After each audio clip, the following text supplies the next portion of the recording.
welcome Junji.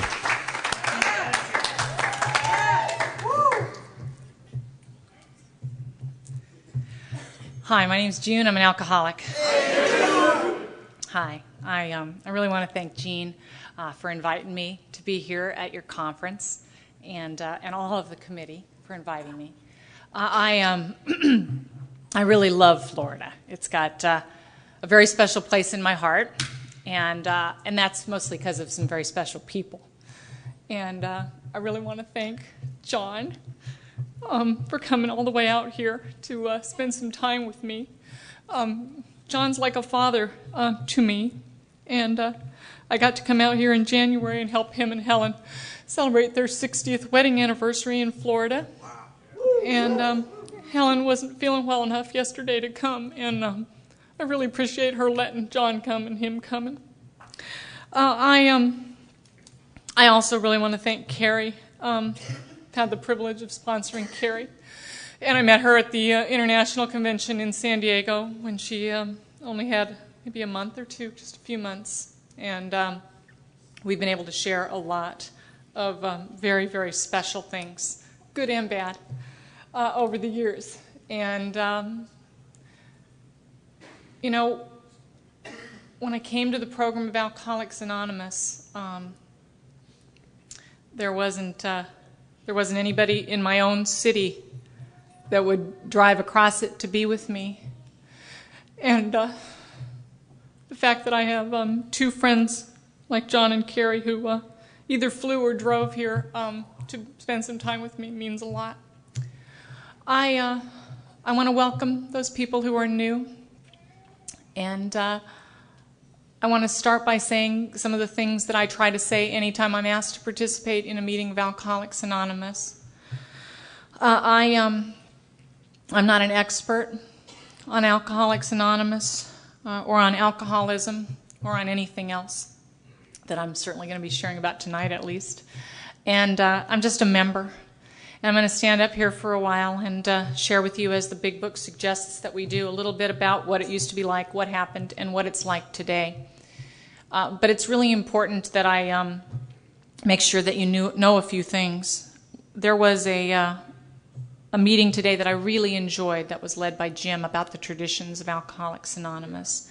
And I know many of you were able to be there. I've been very fortunate, I think, in Alcoholics Anonymous because I got sober in a group that was very active, and we had a lot of fun activities, which I think is really important and wonderful. But we also spent a lot of time in service work, and I was led into the traditions and led into general service work, which is actually how John and I first became such special friends long, long time ago. But I'm so grateful that Alcoholics Anonymous has a set of traditions, you know, and in particular the third tradition, the one that says that the only requirement for membership is a desire to stop drinking. And Jim shared about some of the stories and some of the rules and conditions that they were originally considering, and there's a whole list within the 12 and 12.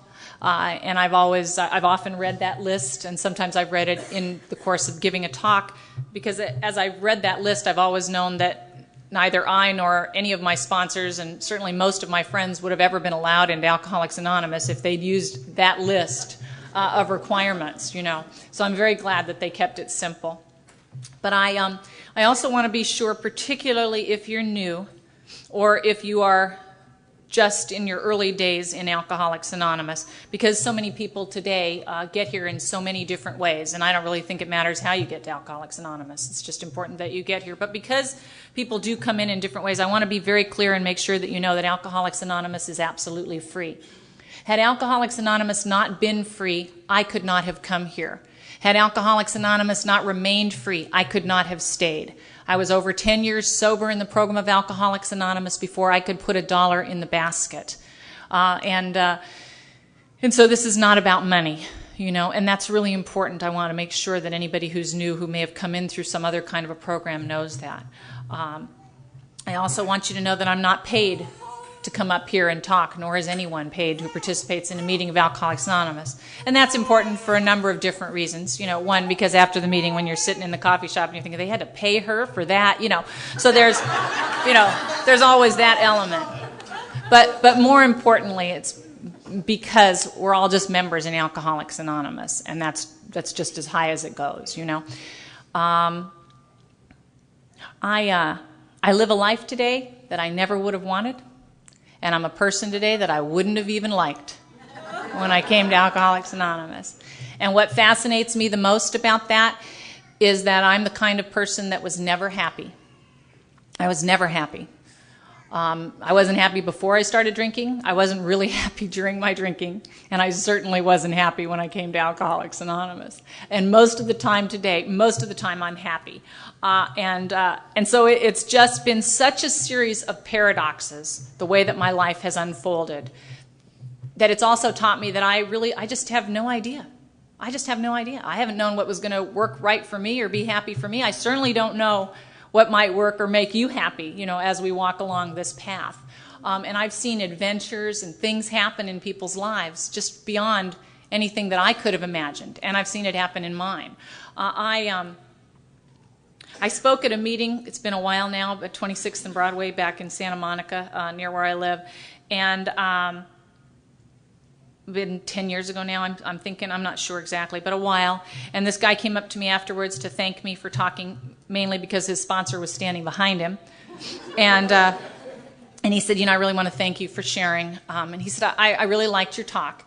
And he said, I don't believe it was your story, but I liked the way that you told it.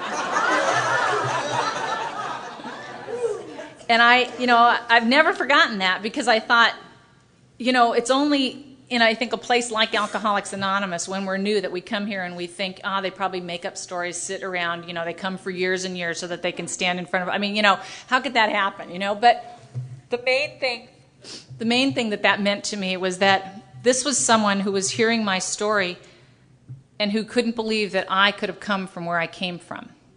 And I thought, what a tribute to Alcoholics Anonymous. Because I want to assure you, and there are actually a few people in this room today who can tell you that I looked like my story when I came to Alcoholics Anonymous. And no one doubted my story when I first walked through the doors of Alcoholics Anonymous. And not for quite a while afterwards. So it's really a tribute to Alcoholics Anonymous that someone could actually wonder if I'd really come from the places that I talked about. I'm a person who believes that I was born an alcoholic. And I don't want to have a philosophical discussion with any of you about that after the meeting. It's something that I believe, and I believe it because there was something wrong with me before I ever started to drink, and alcohol immediately worked for me. And, it's much like I heard John sharing today. I'm very grateful for alcohol and the chemicals that I mixed with it, because I really believe I would have had to been locked up in some kind of an institution. I couldn't make it out there. But anyway, I think there was something wrong with me before all of that. My first obsession in life was suicide, and from the age that I can remember, which is about 5 years old, I began to try and cut my hands and fingers and wrists with razor blades. I began to try and kill myself in all the different ways that I could think of doing. Up until the time that I came through the doors of Alcoholics Anonymous, I don't think that there was a day that I didn't try and take my life, pray to a God that I was slowly losing faith in, or put myself in a position where someone else was likely to take my life. And that was really what I wanted. I thought about it in inventorying, and there have definitely been some times when my suicide attempts were to get attention or to get my way. But really, overall, as I look back up to and including today, and I look back on those years, I really wanted to die. I really wanted out. Life just hurt way too much for me. And I didn't want to go anywhere, and I didn't want to be anything, and I didn't want anything exciting to happen. I just had already given up so long ago that, I either have to assume that you've either experienced this or you haven't, because I don't know how to describe it. It was just the way that I was. And so for someone like me who always felt like that, who never liked anything about myself, not one single thing. I didn't like being tall. I didn't like being skinny. I didn't want to have curly red hair. I didn't like my nose. I didn't like the color of my skin. I didn't like, the family that I was in. I didn't like the town that I lived in. I didn't like where I went to school. I didn't like anything ever. It all just hurt way too much for me. And I would have traded places. It felt to me I would have traded places with anybody You know, anyone in the world just had to have it better or look better or feel better than me. So for someone like me, you can see why I would be very grateful to have found alcohol and what I found with it, to mix it so that I didn't have to feel pain. Now, given that I've told you that, I guess it won't surprise you when I tell you I was not a social drinker. I've never had a social drink in my life, nor did I ever want one. I don't think. I've never not been drunk. I've never not overdosed. It was really the only way that I just thought that was just the only way. And I didn't want to feel good. And I know many of you had a lot of good party years and a lot of good times, you know, so that's certainly not true of everyone in Alcoholics Anonymous. But for me, I wasn't interested in feeling good. I just wanted to not feel anything at all. And I'm very grateful that I got a little bit of that relief during the years that I was out there drinking. As a little kid, they would ask me, probably as they do every other kid, what do you want to be when you grow up? And I told them I wanted to be a boy. It wasn't as easy to do back then as it is today. So my family was very concerned that this was my answer. And, in being sober and looking back on it, I know today that some of the reason for that was that before I came to the program of Alcoholics Anonymous, I don't ever remember seeing a man cry under any circumstances. I've seen men shot. I've seen them stabbed. I've seen them arrested. I've seen their wives leave them. I've seen their kids overdose. I've seen a lot of things happen. I never saw a man cry under any of those circumstances. Now, I've seen the women in my life go through every one of those events that I've just mentioned. Some of them didn't cry, but most of them did. At one point or another, there was a breaking point. And so I looked at those two different groups of people, and I decided immediately which one I wanted to be like. And I spent my whole life before coming to Alcoholics Anonymous trying to be that kind of a person, the kind of a person where nothing could make you cry, where no one could hurt you. And I suppose that was important to me because of what Clancy talks about, that for me I was one of those people who had no emotional insulation whatsoever. Just absolute strangers could look at me funny, and it would hurt in a way that I just can't even describe, And I found for me that I would much rather you punch me in the face than hurt my feelings. And I spent a lot of my life making sure that was the way that I interacted with people, as getting my face punched in a lot. Just, right now I had something to say to everybody right there, long before they could ever get close enough to hurt me or say anything to me emotionally. But the problem was that without alcohol, I could not control those emotions. And I could not control that pain or that fear or whatever it was. And I found for myself that my first memories were really, I realized I was not going to be able to be this person that I so badly wanted to be. And I hated myself for it because I thought I was weak. And in my life, there's never been anything that I have been less tolerant of in anyone, most of all myself, than the things that I was to decide were weak. Anyway, I grew up in a town called Venice in Los Angeles. It's a beach town.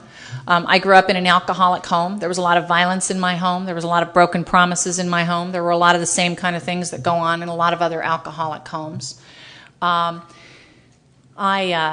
did not see my mother's alcoholism as a disease. I saw it as a weakness. And I've already told you how I felt about weakness, so I didn't want anything to do with anything like that getting near me. And when I was, this little kid and I found out that I couldn't be a boy, I had to, they had begun to take me to psychiatrists and psychologists because we were on welfare. We were able to go see these people. And, I don't have any kind of diagnosis for you about what those professionals thought about why I tried to kill myself or why I hated myself so much or why I felt the way that I did, because I felt like those people, much like my friend Patty Hicks always did. I thought they should have to work for their money. And so I never answered one question. I never filled out one form. I never played with one doll. I sat there the required 50 minutes, and when they were done, I got up and I left. And so obviously they weren't able to help me in any way. I found for me that if I wasn't going to be able to be a boy, that the only option, the only thing that seemed like an option to me was to be a tough broad. And I spent all my time before coming into Alcoholics Anonymous, and a good part of it afterwards, trying to be what I thought a tough broad was. And, there were certain requirements. I've learned, in sobriety, having met a lot of other tough broads, that certain requirements can be geographical, about that. And there are definitely variations, on the tough broad thing. First of all, there are makeup wearing tough broads and non-makeup wearing tough broads. I was a non-makeup wearing tough broad because there wasn't any way I was ever going to look in a mirror long enough to put makeup on me. So that was not part of me. Having grown up in a beach town, I've learned, geographically from other tough broads in other parts of the country that some of this had to do with the beach community. It was very important that you have tough feet. Tough broads in beach communities have tough feet. So one of my favorite things to do would be to stand with my gang, smoking a cigarette, and when touristy-looking people looked at me, I would throw my cigarette down on the sidewalk and put it out with my bare feet. And I would see the touristy people whisper back and forth to one another, and I knew what they were saying. They were saying, wow.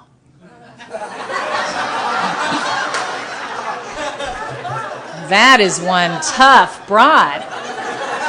And I was very impressed, that I could show them the sights, And again, after I'd been sober for a while, my sponsor explained to me that perhaps what some of those people were saying was, did you see that? That person just put flesh to fire. Why would anybody do anything so stupid? But I didn't know there was another way of looking at it, In being in a gang, it was very important that you do a lot of fighting, and I did. It's very important that I remember to tell you tonight that I've never won a fight in my life. But I never fought less than 5 people at a time. And my sponsor explained to me after I've been sober for a while, if you fight one person and you lose, people might say you're not a very good fighter. But if you always fight groups of 5 or more, no one expects you to win. And they think, maybe she's tough if that many people had to jump her, so you can kind of get a reputation for yourself, although your face is beat in all the time, So that was sort of the way I worked it. That was my, planning. Anyway, in hanging around, my mom was in and out of the program of Alcoholics Anonymous for many, many years when I was a kid, in and out of Venice. And so I went to meetings of Alcoholics Anonymous, or parts of them, but it didn't seem that it would work very long. My mom kept drinking and going back and forth and, and whatever. But my mom brought me to a meeting of Alcoholics Anonymous, and she didn't bring me because I asked for help, and she didn't bring me because I admitted having a problem, and she didn't bring me for any reason really, except that she was afraid if she left me alone I might get her evicted from another apartment. And in that meeting that night, the miracle of Alcoholics Anonymous began for me. And it began for me because there was a guy in that meeting that I admired more than anybody else in the whole world. If I had to tell you what I wanted out of life in one sentence when I came through the doors of Alcoholics Anonymous, what I wanted the ability to walk into a room full of strangers and have everyone there back away from me in terror. Now, when you're 87 pounds, that almost never happens, but that's kind of what I wanted out of life, And this guy that was there named Paul, who was actually a drinking friend of my mother's, and who drank in the really, really tough bars where my mom drank, in Venice, was at that meeting. And, Paul had been in prison, and he had his knife with him at the meeting, and he had, ridden his motorcycle there. And, I'd seen him drinking in the bars, and he had achieved everything that I wanted out of life. He had the ability to clear rooms and tables when he had been drinking. And so it made a huge impression on me that someone like that would be in AA. And I didn't raise my hand because I wasn't an alcoholic, and even if I had been, I wouldn't have joined an organization that was allowing my mother to belong to it. So I went to these meetings though for a couple of weeks, not raising my hand. And I spent some time talking to Paul. He was the only person that I was willing to talk with in those couple of weeks because I didn't like anybody else. I didn't like anybody. I didn't like me, and I didn't like anybody else. But I was willing to talk to Paul because he was so cool. And I explained to him, when he would listen, I wasn't an alcoholic, that I couldn't possibly be an alcoholic, that I was far too young to be an alcoholic, that I wasn't anything like my mother who was an alcoholic, and he knew what an alcoholic my mother was because they drank in the same bars, and that I was just not alcoholic. And he said to me, June, I'm pretty new in this AA thing. And they've told me I can't diagnose anybody's disease but my own. He said, but in your case, I'm going to make an exception. He said, I've seen the way that you drink, and I've seen the way that you take chemicals. And I happen to believe if you don't come into a program like this and take what these people have to offer you within a period of 6 months or less, you're going to be out on the streets, you're going to be shooting stuff, and you're going to be selling your ass. And I knew he wasn't trying to scare me, like a high school teacher who'd maybe make something up that they read in a book or something. He was just talking about facts. He was talking about things that had happened and were beginning to happen in my life. And I thought a little bit about what he said, but I did not want to join Alcoholics Anonymous. I didn't think it could be that bad yet.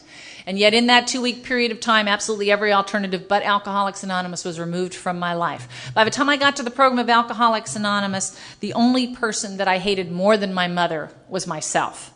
And I hated myself so much that I can't even describe it to you. I really don't believe that I could have gone on breathing in and out anymore, out there on the streets, hating myself any more than I did by the time I came in here. But I hated my mother, for everything that had ever gone wrong in my life. And take it from me, the short version, a lot had gone wrong.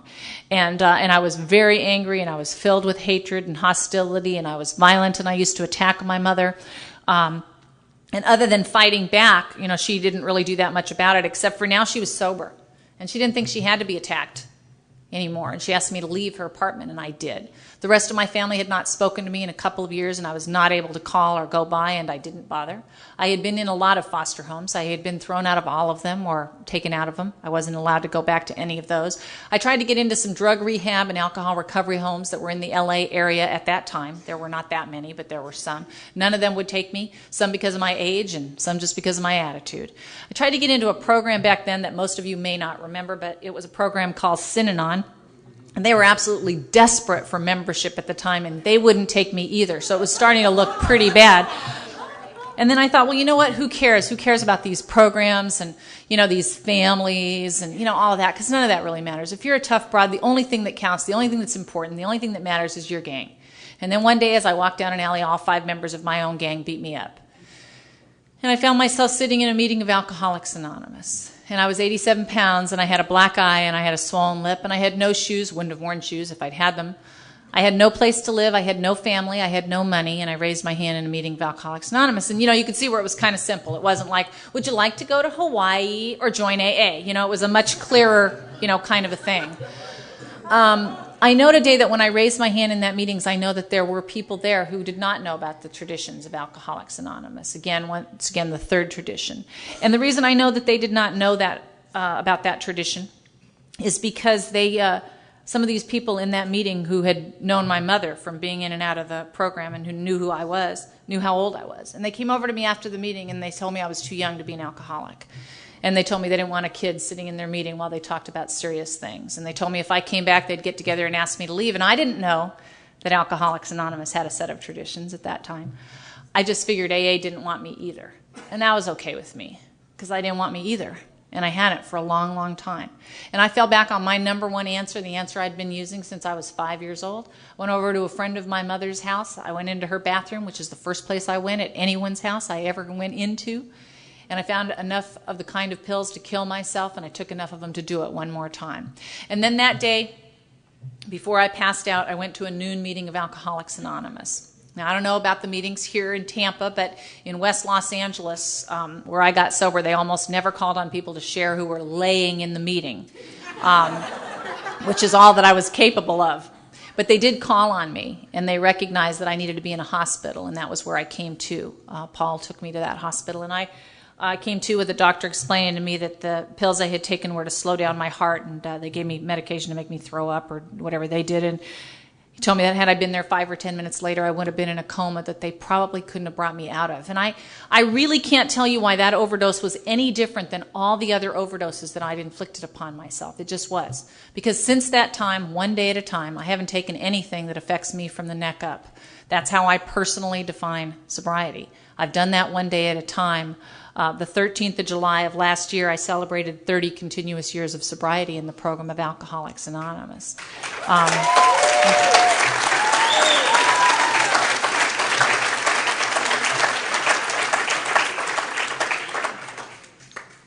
It's really important to me that the new people know that I never planned on staying 30 years. Again, sort of like what John was saying this afternoon, when the doctor was warning him he might not live to 30 if he didn't stop it. If they'd have asked me in the early days of Alcoholics Anonymous if I wanted to live for 30 more years, I would have checked the no box. I'm not one of the people that stayed in Alcoholics Anonymous because I was afraid if I went back out on the streets I might die. I tried to die as long and as hard as I could out there. I stayed in the program of Alcoholics Anonymous because I was afraid I could go back out there and live the way that I was living. And I couldn't do that anymore, hating myself any more than I already did. When it came in the doors of Alcoholics Anonymous, it may not surprise you that much, but I had a bad attitude. I didn't like me. I didn't like my mother. And I figured any other women around here were, alcoholics and probably like one of the two of us or whatever, but I didn't like them. And so I didn't like sitting next to women. I didn't like shaking hands with women. I most certainly did not hug women. And I didn't like listening to women speakers, which is something that always makes me feel better because I know there's never as many people listening to me as it looks like. Most of the men that I had known in my life were alcoholic, and they were extremely violent. And I figured they were men here, and they were obviously alcoholic, or they wouldn't be here, and I didn't want anything to do with them either. And so I had a problem because in July of 1972, when I came to Alcoholics Anonymous, all we had were men and women, and I didn't like any of them. But I went to 21 meetings a week anyway, every week for at least the first 2.5 to 3 years of my sobriety. And I had a commitment at most of those meetings. But I also had my attitude. I didn't wear shoes most of the first 2 years that I was sober. I smoked 3 packs of cigarettes a day when I got to the program. I lit all of them myself. Occasionally someone would hold a match, and I let them hold it as long as they liked. But they never lit my cigarette with it. Most of the time I didn't take rides from people in AA. I either walked or I hitchhiked. Somehow that was different, I guess, than getting a ride from someone that I knew, Or if I had enough money, I'd take a bus. I wore motorcycle chains on my wrists and my ankles. I had a jacket that on the back said, "Do unto others and then split." It was my own spiritual philosophy. After I had been sober a short period of time, I took up smoking cigars and then, later a pipe. I had a very limited vocabulary when I came to AA. It consisted almost solely of profanity. There were a few exceptions, the and mother. And I found a lot of people in Alcoholics Anonymous were very offended by the type of words that I used, and so I tried to use it more when they got near me. And what I want to let you know is if you choose to act that way and dress that way and smoke that way, you too can sit in a meeting pretty close to this size, really, and have an entire row all to yourself.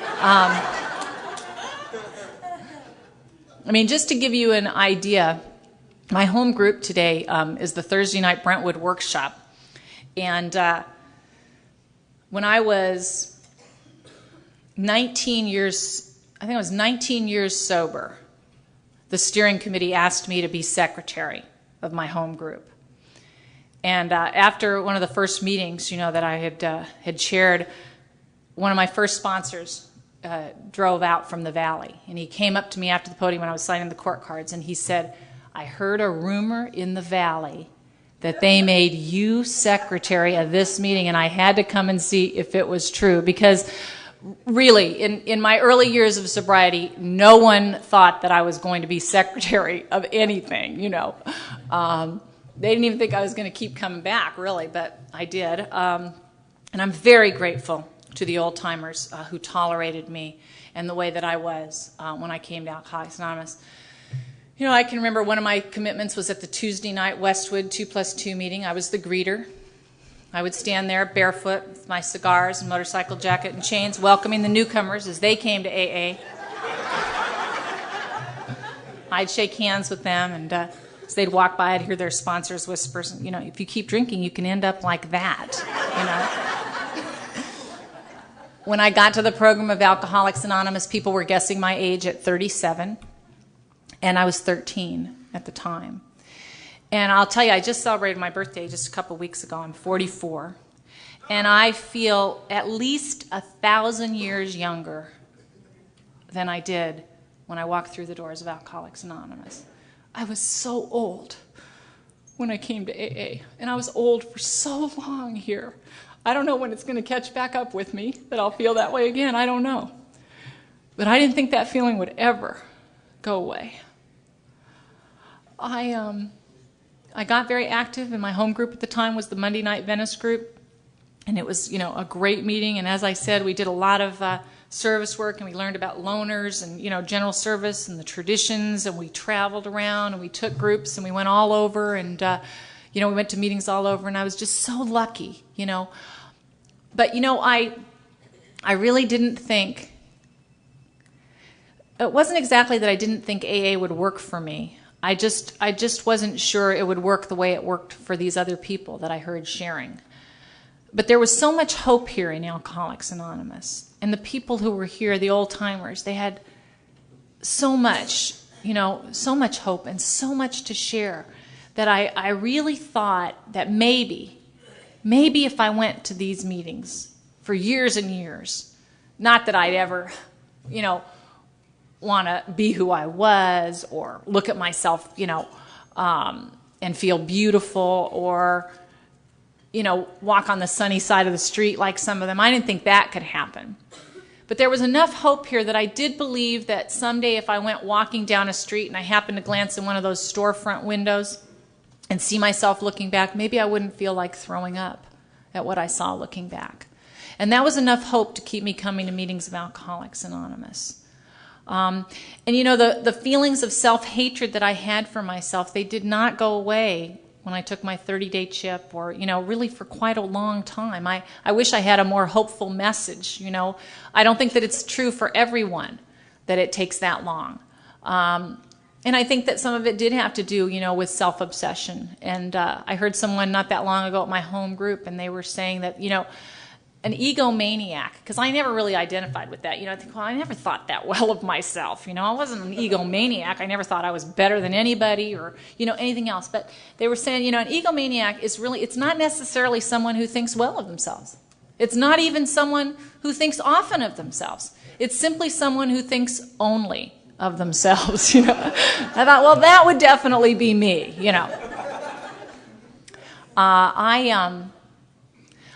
I had a bad attitude about people in AA who I didn't feel had suffered like I suffered. So I was one of the worst forms of snob to ever have arrived in Alcoholics Anonymous.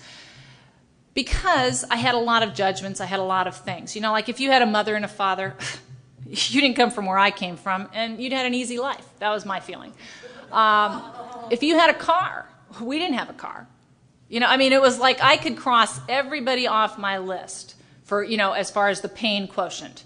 And I always won, I really just didn't think, And then there were people, and they had like money. Oh, yeah, right. Like they had pain, So it was really easy for me to get myself into this little tiny group. And yet it talks about in the book that we are people who normally would not mix. And I cannot ever think of that line without thinking of my first sponsor, Gail Wilson. And Gail became my sponsor, and it was a woman. Now, that's a big thing right there in and of itself. This is a fascinating thing to me, how this came about. But, and I went to these 21 meetings a week. It seemed as though a woman named Gail talked at them about 18 times a week. So I thought to myself, maybe if I ask her to be my sponsor, I can find out ahead of time where she's speaking, and then I won't have to go hear her all the time. So that was that's what motivated me to get her for my sponsor. But Gail and I, we were so different. First of all, she was 3 times my age. She was a very successful businesswoman. She'd come from a loving family in the South. Really. She not only did not use the same language that I used, she didn't know what most of the words I was using meant, And as if all of that wasn't bad enough, which I felt that it was, really, she had actually been seen in public on numerous occasions wearing pink.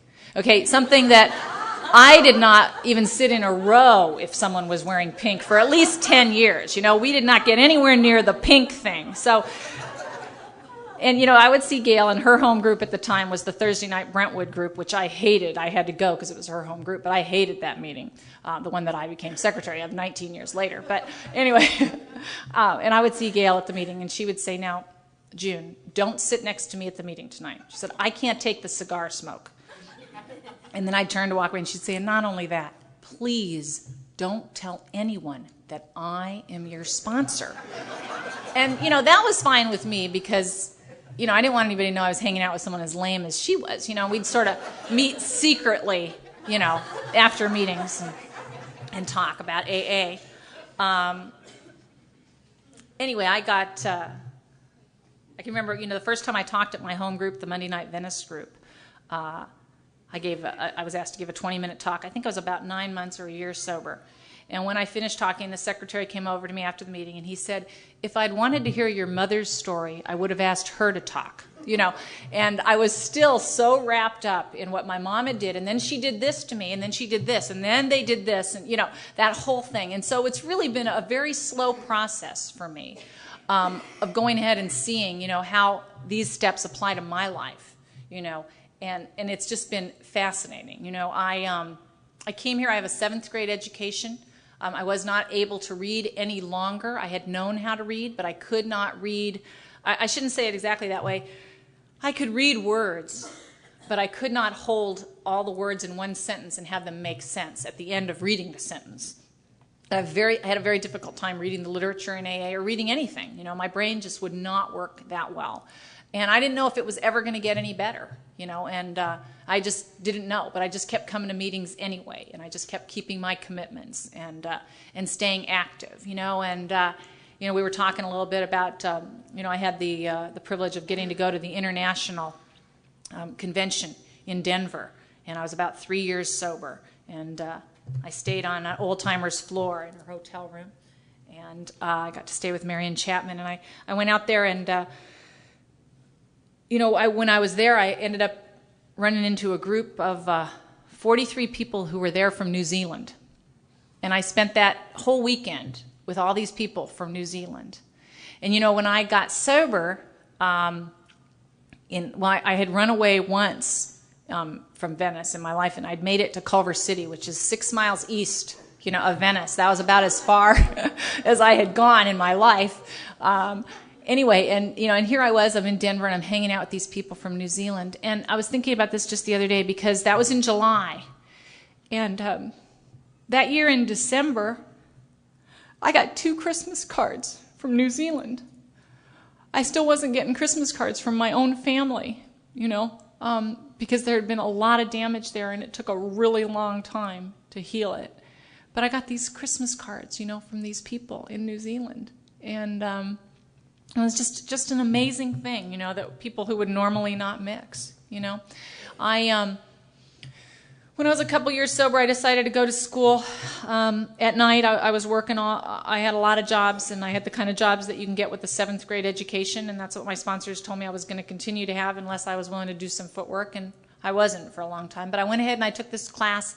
I went to school actually just so I could get that driving class because I wanted to eventually get a license. That's what motivated me. And while I was there, I signed up for what they called a dummy English class. And that's what they called it. You know, oh, you want dummy English? It's like, yeah, that's me, dummy English. You know, so I thought maybe I could learn to read again.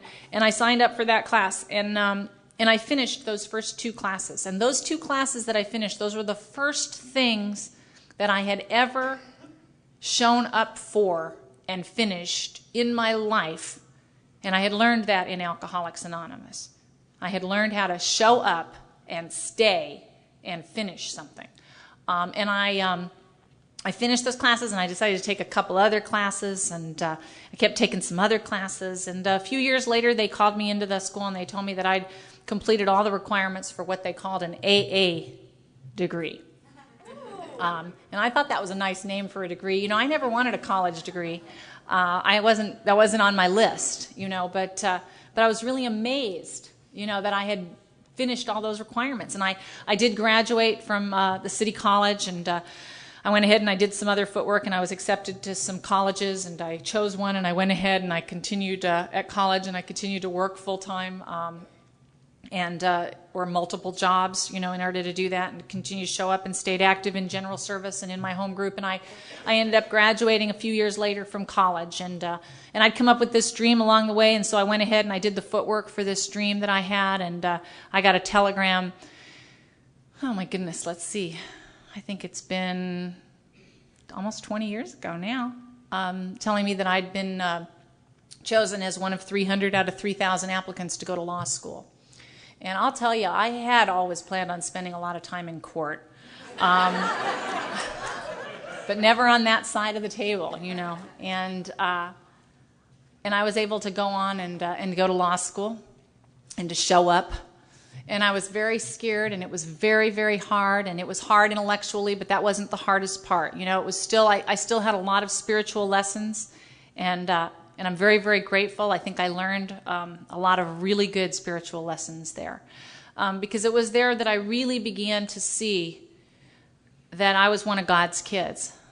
I wasn't any better than anybody else or any less than anybody else. And even though some of these kids and people, had come from a lot of different backgrounds, far different than mine, it didn't necessarily mean that they were better or that I was better or, anything else, and I just kind of got into just being one of God's kids for the most part. And it's been a lesson that I constantly need to remind myself of when I'm out there in the world still, just to make me try and be, comfortable and in where I am, and I don't need to be special or different or unique in that way. Anyway, I kept showing up and doing the best I could. I was scheduled to graduate in May of 1983, and in February of 1983, it became very clear that my sponsor, Gail Wilson, was dying of cancer at 48 years old. And I spent a lot of time with Gail in that last couple of months before I graduated, and she was very sick, and she was in a lot of pain, and so she was in the hospital almost continually from February to April, and I would be in the hospital, and these nurses were constantly coming in and out, and Gail did not stop whoever these people were. They'd walk in and she'd go, excuse me, Nurse Smith, I want you to meet Junie. She said, Junie is like a daughter to me, and she's going to be a lawyer. And I think, this is the same woman who used to say, don't sit next to me at the meeting and don't tell anyone that I am your sponsor, And Gail and I talked about that. We talked about, how that could be, that she would be doing this now and why it was so different, back then. And, she said, Gail, she just said, I never believed in June. She said, I never believed it. She said, when you asked me to be your sponsor, I said yes because I had been taught to. She said, but I knew you weren't going to make it.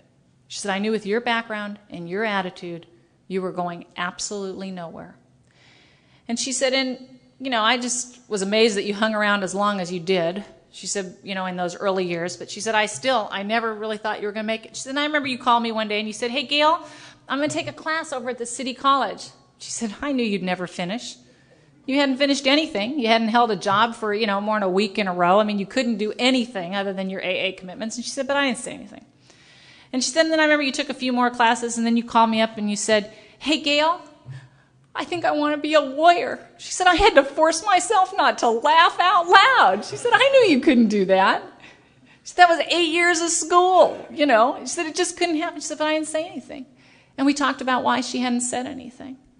And even though Gail never believed in June, or that June could accomplish anything, Gail always believed in Alcoholics Anonymous. Because she had seen incredible things happen here to people that you would never think they could happen to. And that's why she didn't say anything, And Gail she passed away in April of that year. I graduated from law school in May of that year. When you graduate from law school, just in case some of you don't know this, because I really didn't know any of this, in order to practice law, you have to take an exam called the bar exam. And so I studied really hard, and I worked really, really hard, and I stayed active, and I tried to stay spiritually fit and, do my stuff and go to my meetings, and I did all my studying, and I took this test in July of 1983, and I got a telegram in November of 1983, and it told me I did not pass the bar exam, and I could not practice law. And I absolutely could not believe it. I was 10 years sober in Alcoholics Anonymous. It was the end of November. It was like the day before Thanksgiving. I had enough money in my bank account to pay my rent on December 1st. And that was it. I couldn't buy peanut butter. I couldn't buy potatoes. I couldn't put $1 in the basket. I was supposed to speak at a meeting that night, and I wasn't sure I had enough gas. I couldn't get a job because of that. I owed student loans that were going to begin to start coming due. And I can't even tell you how much I didn't want to go speak at that meeting that night. I just can't even tell you. And I called one of my best friends in Alcoholics Anonymous. I called Mike, and I told him, I said, I got to talk at this meeting. And he said, I'll be there. I have no idea what I said at that meeting that night. I did not want to be there. But I showed up, and then we went out to coffee, Mike and I, after the meeting. And we talked. I showed him the telegram. And I said, you know what that means? And he says, well, what? I said, it means this was ridiculous. What the hell was I thinking of? I'm from Venice. I got this crazy idea, probably from some AA meeting, that I was going to go be a lawyer. It was insane. They're all laughing at me. I fooled myself. I can't believe I was, this was ridiculous. I said, this telegram shows that it is not God's will. I am a waitress. I'm supposed to be a waitress. That was as high as I should have been shooting. I got to stop. And he says, well, let me see that telegram. And he said, well, I think this telegram says you're supposed to take the test again. I said, no, it's not. That's not what it says. I don't know about you guys, but, have you ever had these conversations with your sponsor? Where, like, I can remember, it's sort of like they just don't get it. They're very slow. I can remember in the early months of my sobriety, I'd call my sponsor and I'd say, my rent is due and I don't have enough money. And they'd say, go to a meeting. Say, okay, maybe I spoke a little too fast. Let me go over it for you one more time. My rent, I know you don't have rent because you own everything, but some of us, we have rent. And it's due. That means we have to pay it. And by the way, my landlord's not in AA. They want their money, and I don't have any money, And they'd say, oh, go to a meeting, And it's sort of like if you walked up to someone and you said, what time is it? And they go, it's a horse. This is not helping.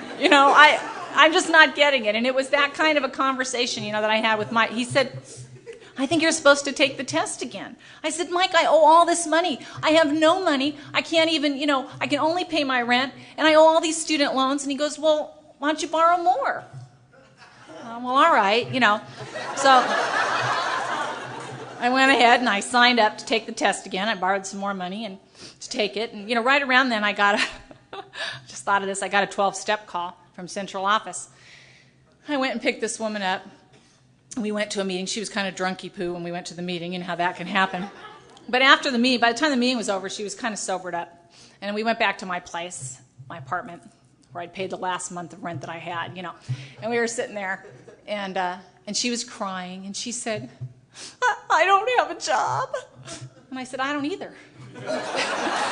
She said, I don't know if I can pay my rent. I don't either. She's like, how long have you been sober? It's like 10 years, but really it's a good program. And, most people are doing a lot better by now. Just, God. Anyway, so I went ahead and I took the test again. Studied really, really hard. Got a different kind of job, that I could get, and took the test again in February of that following year. And I received a telegram in June telling me that I had passed the exam and that I'd be allowed to practice law in the state of California. And I would love to tell you that I had that spiritually I'd felt the same way about both telegrams, but really I felt a lot closer to, I thought the program was working a lot better when I got that telegram. I mean, anyway, and I was able to get a job that I loved very, very much, and a job where I believe I'm able to be of service, and a job where I see people who were members of Alcoholics Anonymous and aren't anymore, and the places that we end up going sometimes when that happens, or people who never got a chance to get here. So it's been a fabulous job for me. And after I had done that job for about, I think, 4 or 5 years, they called me in the office, some of my bosses, and they said, "We want you to be a trainer. We want you to help and teach the lawyers because we love your attitude." I thought, no, whoever thought I'd get a job from my attitude, it's really unbelievable. So anyway, and so I was able to do that for a while. And, when I got to the program, I was single. And, I think if you're 13, that is an excellent idea today. But at the time, I really wasn't sure that was a good thing. And I got some bad news for you if you are single. It was bad news for me anyway, and that is that you're probably going to have to date. Now, I have always hated dating. I would much rather fall in love, and usually I would. I'd just fall in love on the way to the coffee pot, and then if he came to the meeting the next night with someone else, I thought he was being unfaithful, and I'd call my sponsor and write about it, and I could just do a whole thing, And I don't know about here in Tampa, but in West LA we have a lot of AA dates, and that's where someone asks you out, and then they take you to a meeting. Where else would you go? Then after the meeting you go to coffee and you talk about the meeting, and then they take you home. By then you don't know whether to kiss them goodnight or say the Lord's Prayer. And I can remember I was on one of these dates one night. We were at the coffee stage of our date, and he said, "I really like you." And I said, "Thank you." He said, I really like you a lot. I think you're really nice." I said, "Well, thank you." He said, "But I like your girlfriend at the next table better. Do you mind if I go sit with her?" And he did.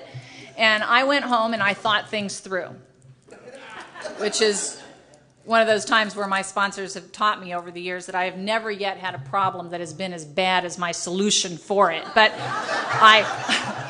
I thought it through. I came up with the only answer, and I went down the next morning and I tried to join the United States Air Force. And they wouldn't take me, so then I called my sponsor, which is kind of pretty much what I recommend. Go to the Air Force. If they won't take you, then you might want to call your sponsor, Anyway, when I was in law school, I was asked out on a date. I really wasn't sure because he had never been in prison, he didn't have any tattoos, and I just didn't know if it could work, with that kind of a background, But we did end up going out, and we went out for a while. And in 1988, we decided to get married. And, I had been sober 15 years by the time that I got married.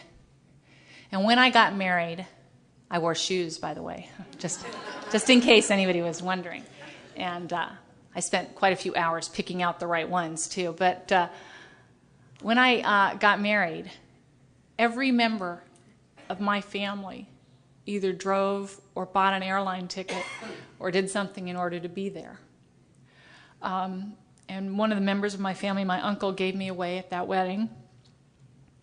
And that could not have happened, in the early years of my sobriety, because it was such a long healing process. 2 members of my family came from another country that had never met me to represent my grandparents. And that could not have happened, given that the ones who knew me weren't speaking to me, in the early years of my sobriety. And as I walked down there to get married, I didn't want to be wearing anybody else's dress. I wanted to have curly hair, and I wanted to be tall, and I wanted to be skinny, and I wanted to be from Venice, and I wanted to have the alcoholic mom that I had had, and the life that I had had, because I knew that all of that took me to where I was right there in that day, and I didn't want to trade places with anyone. And I think it would be wonderful if I could tell you that all the time it's like that. It's still not. It's not quite. But most of the time, almost always, I wouldn't trade places with anyone for the places that I am and that I have and the things that I have in my life today.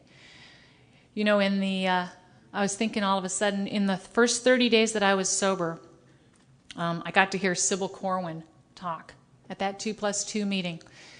And she stood up there and she said, and she had 42 years then.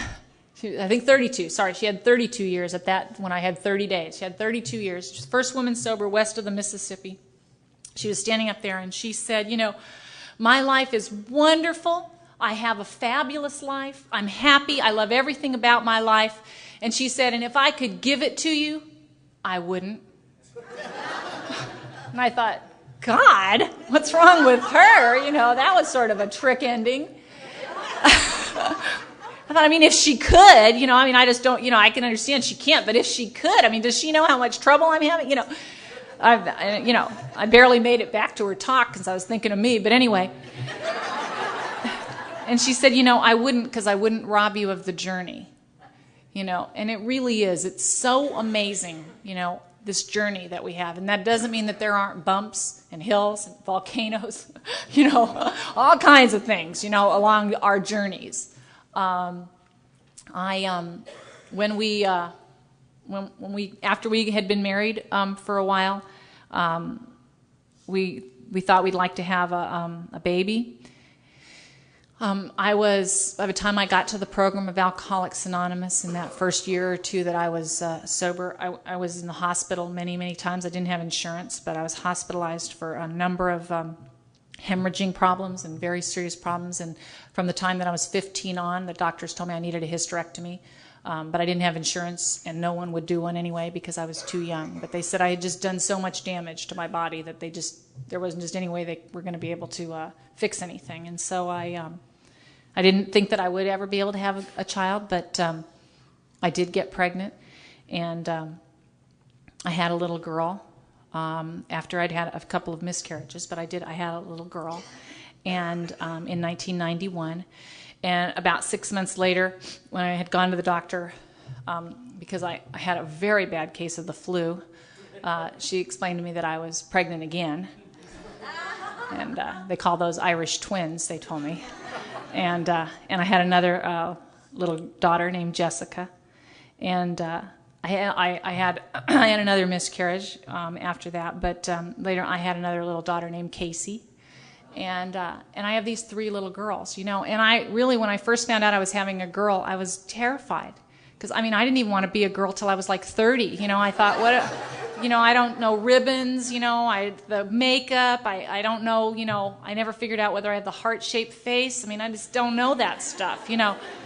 But I also, you know, I thought that was another one of those things that, you know, it could never have happened earlier, you know, in my life or earlier in my sobriety, you know, because there wasn't anything about me that I would have ever, in those early years of sobriety or before, taken a chance on passing on to anybody, because I hated everything about me. I didn't think there was anything good about me. I didn't think there was anything worth saving about me, and so I would never, ever, and I was very careful to make sure I never took a chance on passing what I was on to someone else, you know, and by the time I had these kids, I didn't feel that way. You know, and people would say, you know, gosh, she looks so much like you. I mean, those would have been fighting words for me in the early years. And I said, right, you know, and I can say thank you. I know she's really cute. She didn't get curly hair, but she'll be all right, you know. And I'm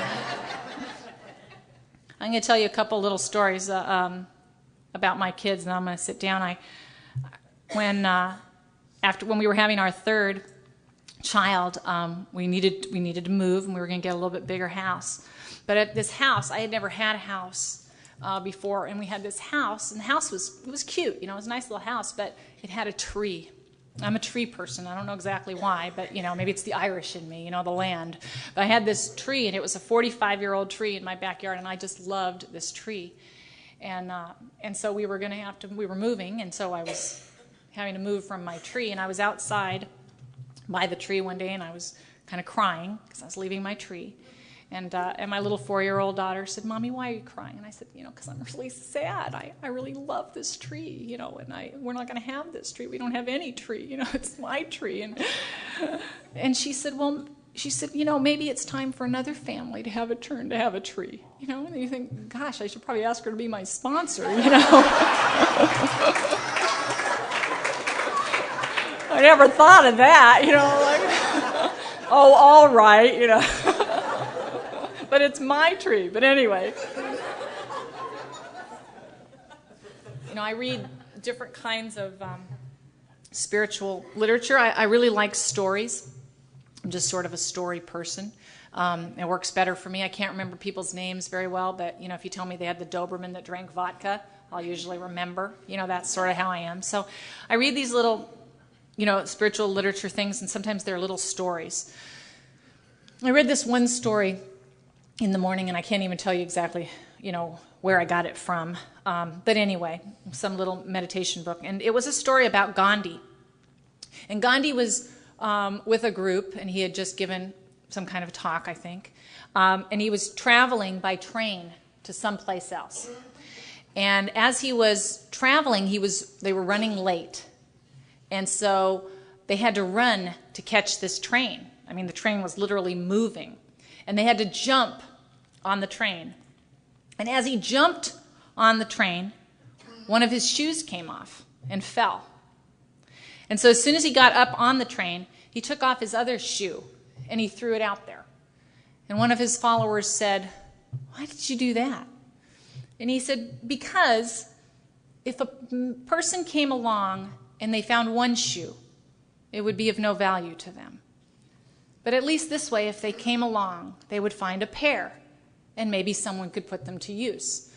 Well, I thought of this, and I thought, what an incredible spiritual idea, but I can't even tell you, when I lose an earring, I mean, I know where it's got to be here somewhere. We're tearing everything out of the drawers. Or when I drop something, I mean, I can't even think of dropping the other earring because I might find the first earring. I mean, and so I thought about this. I mean, this comes up for me. I think about that, and I think, gosh, throwing that other sandal, I mean, I'm thinking maybe I could buy one more at the store. I mean, it's just not, and I never really, I don't think I ever shared that story with anybody, ever, but it was something I just have thought about so many times. And about 3 years ago, I came out of school with my middle daughter, and we were running to my truck, and she was climbing up the little runner board to get in the truck. And she says, "Mom, I lost my shoe." And I said, "What? What do you mean, Jess?"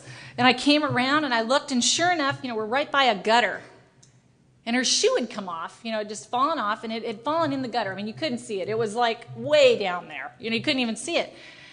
And I go, "Oh." And she said, "Should I throw the other one down there?" And I thought, oh my God, I'm raising Gandhi. I thought, how did this stuff happen? I don't know where she came up with that, But anyway, I live a life that I never would have wanted, and I am a person that I wouldn't have even liked. And I have so much fun. I actually sometimes experience a fear of dying, which is so weird for someone like me who had spent so many years wanting to die and to get out.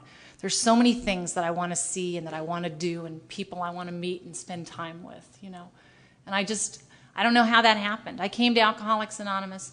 I didn't have any dreams. I didn't want to do anything. I didn't want to go anywhere. I didn't want to be anyone, And I went to lots and lots of these meetings. And they helped me find some dreams. And then people like you helped make them come true. There's a speaker that for me has always been very, very special. And I strongly recommend that you get a tape if you haven't already ever heard him. And in Los Angeles, he was from there, and his name's Norm Alpe. And every time I ever heard Norm Alpe share in a meeting of Alcoholics Anonymous, I wanted to join AA. And then I'd remember that I already was a member, or I wouldn't have been there, But he had so much enthusiasm, and he was just very, very special to me, the way that he talked about AA. And one of the things that Norm always said was he would say, but for the grace of God, rooms like this and people like you, I could have missed it all. Thanks for not letting me.